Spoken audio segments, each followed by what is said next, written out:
ಓಂ ಶ್ರೀ ಗುರು ಬಸವಲಿಂಗಾಯ ನಮಃ. ಜಗಜ್ಯೋತಿ ಕ್ರಾಂತಿಯೋಗಿ 12ನೇ ಶತಮಾನದ ಪ್ರಧಾನಮಂತ್ರಿ, ಇಡೀ ಭಾರತ ದೇಶ ಅಷ್ಟೇ ಅಲ್ಲ, ಜಗತ್ತಿನ ಮಾನವ ಜೀವರಾಶಿಗಳ ಕಲ್ಯಾಣಕ್ಕಾಗಿ, ಸಕಲ ಜೀವಾತ್ಮರ ಲೇಸಿಗಾಗಿ ಸರ್ವರಿಗೂ ಒಂದೇ ಒಂದು ದೇವಾಲಯ, ಕಂಬವಿಲ್ಲದ ದೇವಾಲಯ. ಇಂತಹ ದೇವಾಲಯದೊಳಗೆ ಬರೀ ಭಾರತ ಅಷ್ಟೇ ಅಲ್ಲ, ವಿಶ್ವದ ಎಲ್ಲ ಮಾನವ ಜೀವರಾಶಿಗಳಿಗೆ ಒಬ್ಬನೇ ಒಬ್ಬ ದೇವರು. ಅಂತಹ ದೇವನ ತತ್ವವನ್ನು ಕೊಟ್ಟಿದವರು ಅನುಭವ ಮಂಟಪದ ಮೂಲಕ, ಪ್ರಜಾಪ್ರಭುತ್ವದ ಮೂಲಕ, ವಿಶ್ವದ ಮೊಟ್ಟ ಮೊದಲನೇ ಪಾರ್ಲಿಮೆಂಟ್ ಎಂದು ಹೇಳುತ್ತಾರಲ್ಲ, ಈ ಮೂಲಕ, ವಚನಗಳ ಮೂಲಕ ಲಿಂಗ ಆಯತ ಧರ್ಮ ಕೊಟ್ಟಿರ್ತಕ್ಕಂತಹ ಮಹಾತ್ಮ ಬಸವಣ್ಣನವರನ್ನು ಭಾರತ ದೇಶ ಗುಲಾಮಗಿರಿಯಿಂದ ಸ್ವತಂತ್ರವಾದ ನಂತರ ಭಾರತದ ಸಂವಿಧಾನದ ನಿರ್ಮಾಣದಲ್ಲಿ ಮುಖ್ಯಸ್ಥರಾಗಿರ್ತಕ್ಕಂತಹ ಭಾರತ ರತ್ನ ಡಾಕ್ಟರ್ BR ಅಂಬೇಡ್ಕರ್ಜಿರವರನ್ನು, ಮಹಿಳಾ ಲೋಕಕ್ಕೆ ಆತ್ಮಜ್ಞಾನ, ಆತ್ಮಬಲವನ್ನು ತುಂಬಿರ್ತಕ್ಕಂತಹ ವಿಶ್ವಜ್ಯೋತಿ ಅಕ್ಕ ಮಹಾದೇವಿರವರನ್ನು, ಸಕಲ ಶಿವಶರಣರನ್ನು ಎನ್ನ ಹೃದಯ ಮಂದಿರದಲ್ಲಿ ನೆನೆಯುತ್ತಾ, ವಿಶ್ವ ಸಂವಿಧಾನದ ನಾಯಕರು ಮಹಾತ್ಮ ಬಸವಣ್ಣನವರು ಮತ್ತು ಭಾರತ ರತ್ನ ಡಾಕ್ಟರ್ BR ಅಂಬೇಡ್ಕರ್ ಅವರ ಸಂವಿಧಾನ ಎಲ್ಲ ಜನರಿಗೆ ಒಳಿತನ್ನು ಬಯಸಿದ ಒಂದು ಸಂವಿಧಾನ ಎಂದರೆ ಅನುಭವ ಮಂಟಪ ಬಸವ ಕಲ್ಯಾಣದ ಶರಣರ ವಿಚಾರಗಳು ಮತ್ತು ಇವತ್ತು ಭಾರತ ದೇಶದ ಸಂವಿಧಾನದ ವಿಚಾರಗಳು ಎಲ್ಲವೂ ಕೂಡ ಈ ಗ್ರಂಥದಲ್ಲಿ ನಮಗೆ ಸಿಗುತ್ತವೆ. ಆ ಕಾರಣಕ್ಕಾಗಿ ಭಾರತ ರತ್ನ ಡಾಕ್ಟರ್ BR ಅಂಬೇಡ್ಕರ್ಜಿರವರು 22 ಪ್ರತಿಜ್ಞೆಯನ್ನು ಮಾಡಿಸಿದ್ದಾರೆ. ಜಾತೀಯತೆ, ಮೇಲು ಕೀಳು, ಭೇದ ಭಾವ, ಹಲವು ದೈವಗಳ ಧಿಕ್ಕಾರ, ಎಲ್ಲರಿಗೂ ಒಬ್ಬನೇ ದೇವರು. ಅಂತಹ ದೇವನನ್ನು, ಅಂತರಂಗದ ಜಗದೀಶನನ್ನು ನಾವು ಅರಿತುಕೊಂಡು ಮನಸ್ಸಾಕ್ಷಿನಿಂದ ಮನಶುದ್ಧಿಯನ್ನಾಗಿಟ್ಟುಕೊಂಡು, ಅರಿವೇ ಗುರು,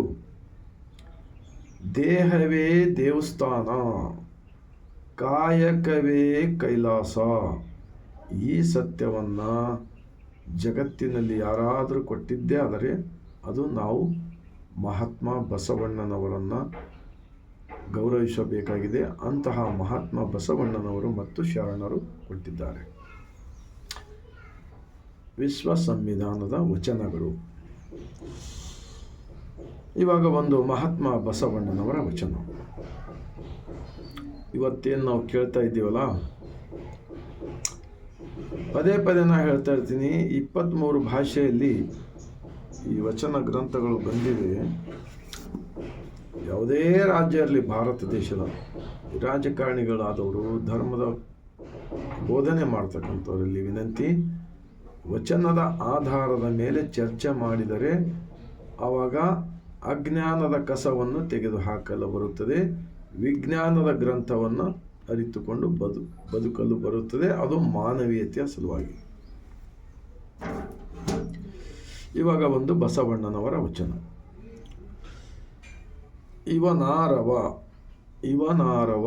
ಇವನಾರವ ಎಂದೆನಿಸದಿರಯ್ಯ, ಇವ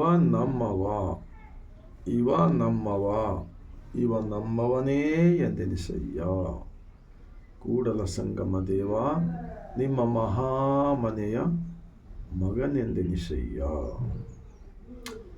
ಈ ವಚನವನ್ನು 23 ಭಾಷೆಯಲ್ಲಿ ಸಿಗುತ್ತದೆ. ಇವತ್ತು ದೇಶದಲ್ಲಿ ಎಲ್ಲರ ಒಳಿತಿಗಾಗಿ, ಎಲ್ಲರ ಅಜ್ಞಾನವನ್ನು ತೆಗೆದುಹಾಕುವ ಸಲುವಾಗಿ इनो कौन है बोलकर डिवाइड मत करो, सब एक ही भगवान के बच्चे हैं, सबका शरीर ही एक मंदिर का समान होता है और उस शरीर के अंदर सृष्टि का मालिक बसा हुआ है, इसीलिए किसी को भी तकलीफ मत दो। इंसान के शरीर के अंदर का आत्मा परमात्मा को शरण हो जाओ। साक्षात भगवान के स्वरूप में होता है हर इंसान और जानवर। और एक बसवಣ್ಣ जी का वचन, ಜಾತಿ ಹಿಡಿದು ಸೂತಕವನ್ನು ಅರಸುವೆ, ಜ್ಯೋತಿ ಹಿಡಿದು ಕತ್ತಲೆಯನ್ನು ಅರಸುವೆ, ಇದೇಕೋ ಮರುಳ ಮಾನವ ಜಾತಿಯಲ್ಲಿ ಅಧಿಕನೆಂಬೇನು. ವಿಪ್ರರು ಶತಕೋಟಿಗಳಿದ್ದಲ್ಲಿ ಫಲವೇನು?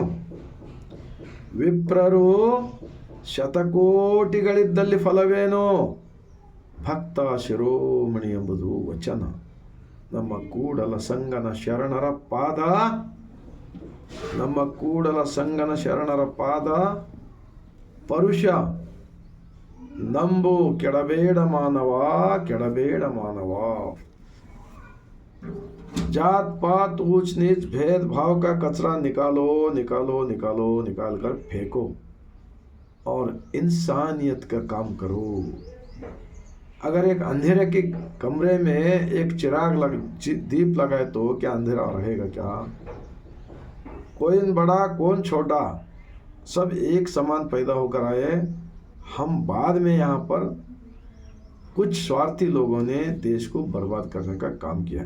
अब देखे नहीं चल रहा नहीं उत्तर प्रदेश में, हाँ कितने ज्ञानी है बोलते हैं ना, फिर क्या हो रहा है, कितना अज्ञानता फैल रहा है देश के अंदर। ऐसा करने से हमारा देश क्या प्रगति होगा क्या? बताओ कोई तो। किसी भी हालत में प्रगति नहीं होगा। गरीब गरीबी रहेगा, अज्ञान अज्ञानी रहेगा, और जो स्वार्थी लोग हैं वो लोग इस देश के मूल निवासियों को, मेहनत करने वालों को, जो उत्पादक लोगों को अज्ञान का बौड़ी में ढकलने का कोशिश चल रहा है। बस इतना ही होता है इसका भाव। अभी एक लास्ट में एक अल्लामा प्रभु जी अनुभव मंडप के अध्यक्ष थे 12वीं शताब्दी में, उनका एक वचन हम चर्चा करेंगे। ಲಿಂಗವನರಿಯದೆ ಏನನ್ನು ಅರಿದಡೆಯೋ ಫಲವಿಲ್ಲ. ಲಿಂಗವನರಿತ ಬಳಿಕ ಮತ್ತೇನನ್ನು ಅರಿದಡೆಯೂ ಫಲವಿಲ್ಲ. ಸರ್ವಕಾರಣ ಲಿಂಗವಾಗಿ ಲಿಂಗವನ್ನೇ ಅರಿದರಿದು ಲಿಂಗ ಸಂಗವನ್ನೇ ಮಾಡುವೆ, ಸಂಗ ಸುಖದೊಳಗೆ ಓಲಾಡುವೆ गुहेश्वरा। देखो, जितने भी अज्ञानता का कचरा फेंकने के वास्ते तो हमारे महात्मा बसवण्णा जी इष्टलिंग दिया है 12वीं शताब्दी में। देखो, अच्छा देखो, हमारा अंदर जितने भी कचरा है, ये लिंगा ब्रह्मांड का लांछन है। एक ही भगवान है। 770 शरणों ने 1,96,000 पूरे लोगों ने छाती पे इष्टलिंग, ईशान्य पे विभूति, गले में रुद्राक्ष डालकर मेहनत करके अनुभव मंडप के अंदर सब लोग मिलकर चर्चा करके दिया सो है इष्टलिंग। तो मैं इतना ही लास्ट में विनती करूंगा, अगर भारत देश के अंदर सब लोग मिलकर जीने का है तो फिर 12वीं शताब्दी का दुनिया का फर्स्ट पार्लियामेंट का विचार और भारत के संविधान के जो विचार का ज़रूरत है, अगर हम इसको विचारों को छोड़कर कुछ भी करें तो किसी को भी भला होने वाला नहीं है। स्वतंत्र विचार से जीने के वास्ते सिखाया है, किसी का गुलाम होने का जरूरत नहीं है। और पाखंडवाद, इन पाखंडवाद का घड़ा भर चुका है। अब आगे पाखंडवाद चलने वाला नहीं है।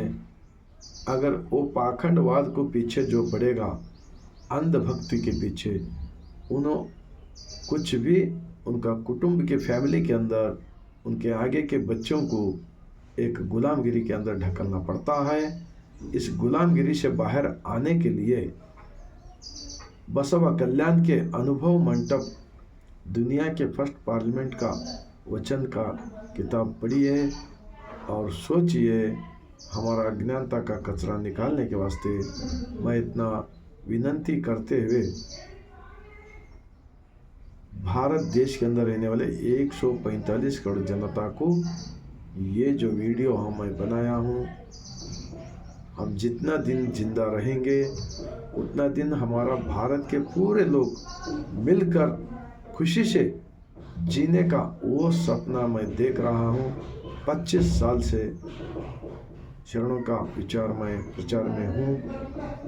हमारा से कुछ गलती हो गई तो भी वो गलती हम बार बार करने के बदले में किताब पढ़िए, इसका चिंतन कीजिए और वो कचरा दिमाग से निकाल कर एक अच्छा शरीर, एक अच्छा हेल्थ का विचार, एक अच्छा हेल्थ, एक अच्छा कुटुंब, एक अच्छा गांव, एक अच्छा देश बना सकते हैं। विश्व भारत के संविधान के नायक महात्मा बसवण्णा जी और भारत रत्न डॉक्टर B.R. अम्बेडकर जी का भारत संविधान का विचार का अब बहुत बहुत बहुत जरूरी है। हर गांव में इसका चर्चा होना चाहिए, इसका विचार का चिंतन होना चाहिए। इसलिए मैं बार बार कहता हूँ, हर गांव में, हर सिटी में, हर गली में बसव मंडप हो या अनुभव मंडप का चर्चा करें तो बहुत कुछ बदलाव हो सकता है। इतना मैं बोलते हुए लास्ट में पूरे मेरा भारतवासियों को बसव कल्याण की ज़मीन से सर झुकाकर मैं शरण करता हूँ।